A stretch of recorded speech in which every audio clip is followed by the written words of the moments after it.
sabía dónde podía ir Stalin, pero lo seguiría donde quiera que fuera.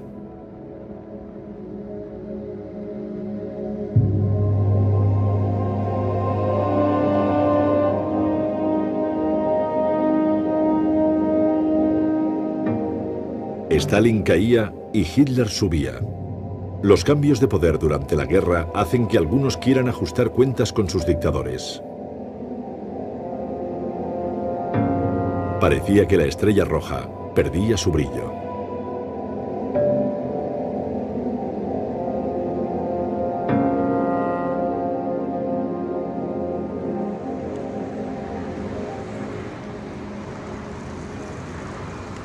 Stalin dijo que Moscú no caería.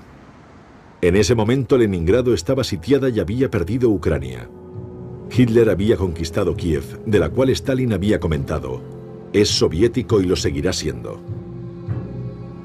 Armados con el patriotismo, los moscovitas esperaban al enemigo que se aproximaba.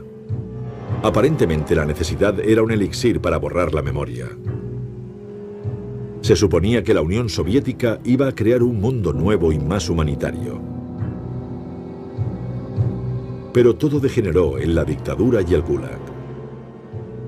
Millones de soviéticos murieron mucho antes de la invasión de Hitler.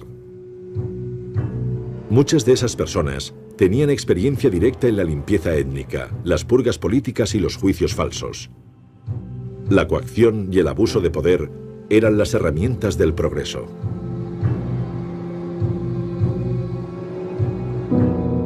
Pushkin, uno de los grandes poetas rusos, posó como un militar y sus órdenes poéticas eran adecuadas.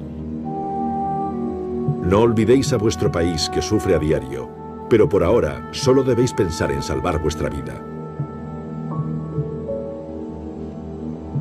Pero la población sufría muchas restricciones y eso hacía que a la gente le faltara fuerza para el largo combate. La desesperación se envolvía en una chaqueta raída.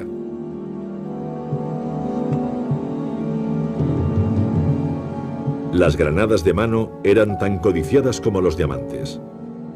Las armas eran como piezas de museo.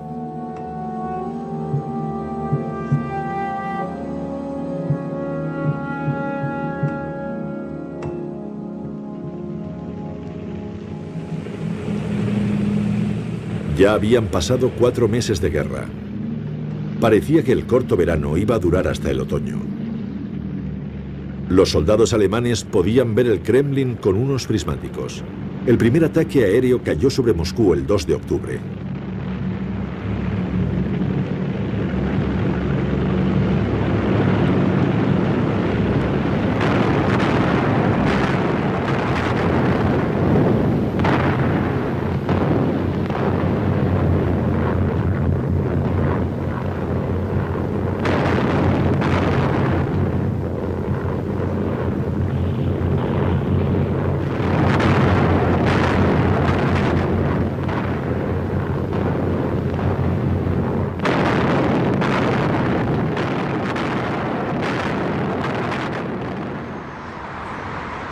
El poeta de la revolución, Vladimir Mayakovsky, aún no tenía un monumento en su honor, pero una estación de metro llevaba su nombre. El 6 de noviembre de 1941, el Comité Central celebró aquí el aniversario de la Revolución de Octubre. El Teatro Bolshoi no se podía utilizar a causa del cráter causado por una bomba.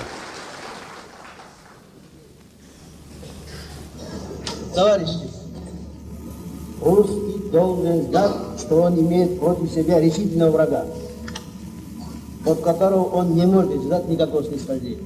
Убивай всякого русского, советского. Вот вам программа и указания людей, павших до уровня диких зверей. И эти люди имеют наглость призывать к уничтожению великой русской нации. Нации Пушкина и Толстого, Горького и Чехова, Суворова и Кутузова. Немецкие захватчики хотят иметь истребительную войну с народами СССР. Что же, если немцы хотят иметь истребительную войну, они ее получат.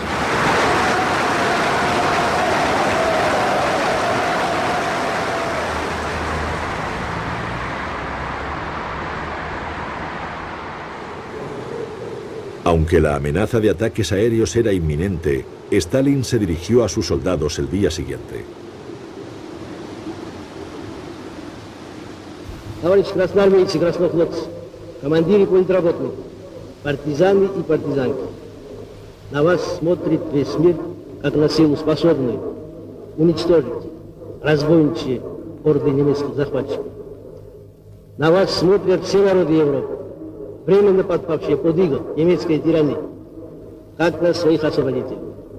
Великая освободительная миссия выпала на вашу долю. Будьте же достойны этой миссии.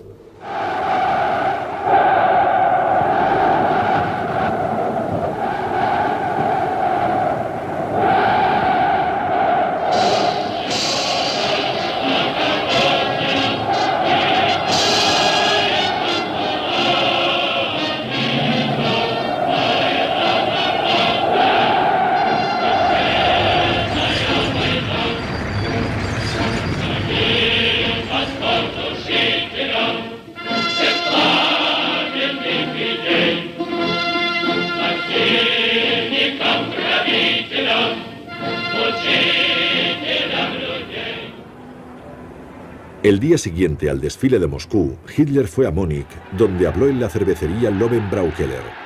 Allí tuvo el baño de multitudes de los clientes habituales. Los testigos hablan de la gran degeneración soviética. Era el típico discurso en el que despotricaba de las bestias salvajes rusas. Hitler proclamó que el último batallón en abandonar el campo de batalla ruso sería alemán. La mayoría de sus batallones no pudieron escapar de Rusia.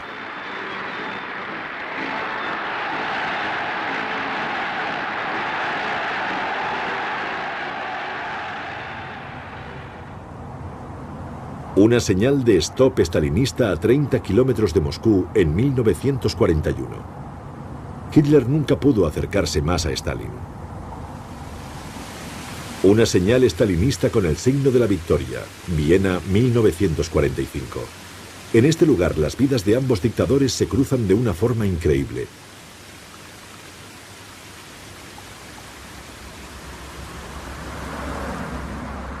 A principios de 1913, esta era la residencia de un hombre de 33 años, Joseph Stalin, que se llamaba a sí mismo Koba, como el Robin Hood caucásico. Lenin le había enviado a Viena para investigar la cuestión de la nacionalidad. Por aquella época, un joven Hitler de 23 años se alojaba en un hostal del distrito vienés de Brigittenau. El tímido pintor de postales creía tener una genialidad sin explotar. A los dos les gustaba pasear por los jardines del Palacio Schönbrunn. Ambos vieron el carruaje dorado del emperador Francisco José en un paseo diario hacia el Palacio Imperial. Cabe la posibilidad de que cruzaran sus caminos por un instante. ¿Y si finalmente se cruzaron por azar? ¿Y si...?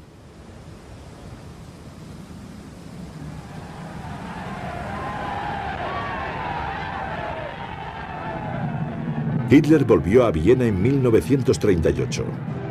La anexión de Austria fue su golpe más espectacular a la paz de Europa. Estando de pie en la Plaza de los Héroes, podía olvidar por fin sus años en las pensiones de Viena. De nuevo se permitió un momento de triunfo para crear una farsa exagerada. Creía que Dios lo había enviado para que fuera Führer.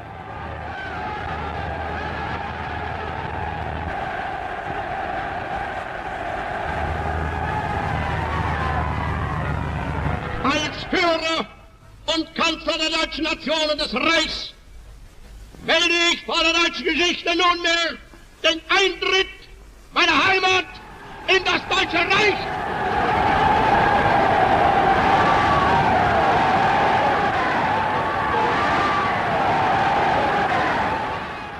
El monumento al Holocausto de Alfred Ehrlich en Viena lleva la descripción que hizo Karl Zuckmeyer de la época. El infierno ha abierto sus puertas y ha dejado salir a sus espíritus más maléficos e impuros.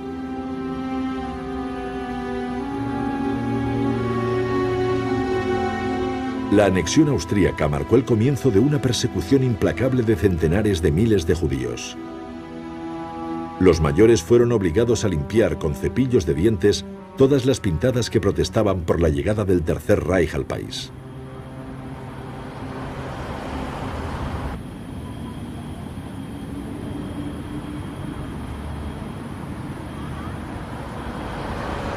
San Petersburgo, antes llamada Leningrado, antes conocida como Petrogrado y en su origen bautizada como San Petersburgo. Los cambios de nombre reflejan la agitación política y social. Hitler entró en esta cuna de la revolución con especial crueldad. En 1917, el año de la revolución, Stalin volvió del exilio siberiano a la ciudad que heredaría el nombre de Lenin tras su muerte en 1924. En Smolny, sede del primer gobierno bolchevique, se convirtió en el colaborador más próximo a Lenin. El hombre nacido como Yugasvili, que adoptó el seudónimo de Stalin, el hombre de acero, llegó a los puestos más altos del partido. El despacho de Stalin estaba delante de las oficinas de Kirov, el secretario del partido en Leningrado. Kirov fue asesinado en este pasillo en 1934. Una oportunidad perfecta para que Stalin instalara aquí el servicio secreto y su aparato del terror. Ese mismo año, Hitler también mandó asesinar a Röhm, el jefe de las SA, en una acción en la que superó ampliamente los límites de la ley. Stalin dijo con admiración: Hitler era el ejemplo de cómo se debía tratar a los adversarios políticos.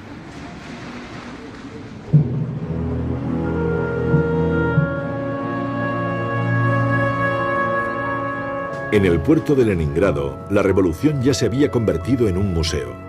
La leyenda dice que los disparos del buque de guerra Aurora iniciaron la Revolución de Octubre en 1917.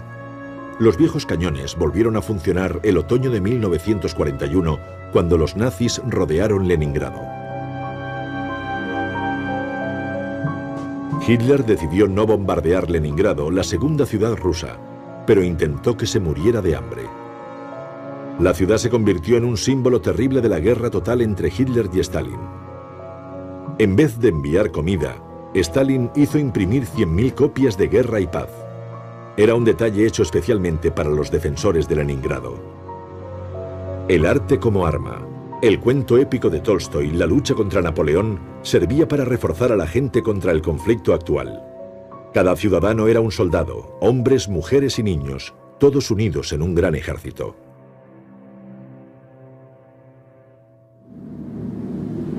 El bloqueo duró 900 días. El sufrimiento de la población de Leningrado era el ejemplo de un país que desarrolló una resistencia sobrehumana.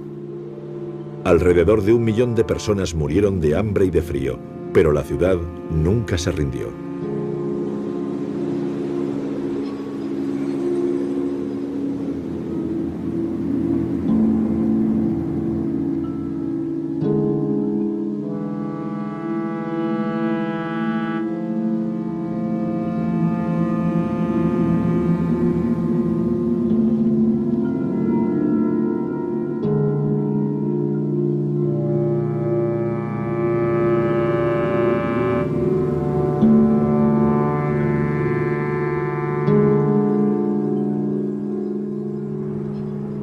Tsaritsyn, desde 1925 llamada Stalingrado, hoy en día Volgogrado.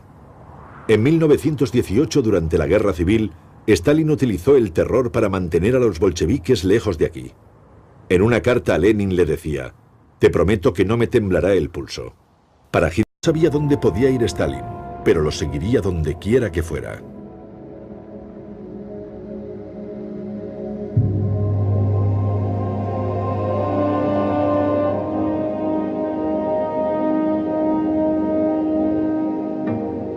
Stalin caía y Hitler subía. Los cambios de poder durante la guerra hacen que algunos quieran ajustar. No caería. En ese momento Leningrado estaba sitiada y había perdido Ucrania. Hitler había conquistado Kiev, de la cual Stalin había comentado: «Es soviético y lo seguirá siendo». Armados con el patriotismo, los moscovitas esperaban al enemigo que se aproximaba. Aparentemente la necesidad era un elixir para borrar la memoria. Se suponía que la Unión Soviética iba a crear un mundo nuevo y más humanitario. Pero todo degeneró en la dictadura y el Gulag. Millones de soviéticos murieron mucho antes de la invasión de Hitler. Muchas de esas personas tenían experiencia directa en la limpieza étnica, las purgas políticas y los juicios falsos. La coacción y el abuso de poder eran las herramientas del progreso.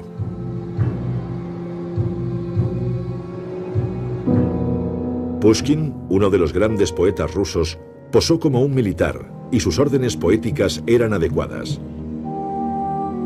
No olvidéis a vuestro país que sufre a diario, pero por ahora ser cuentas con sus dictadores. Parecía que la estrella roja perdía su brillo.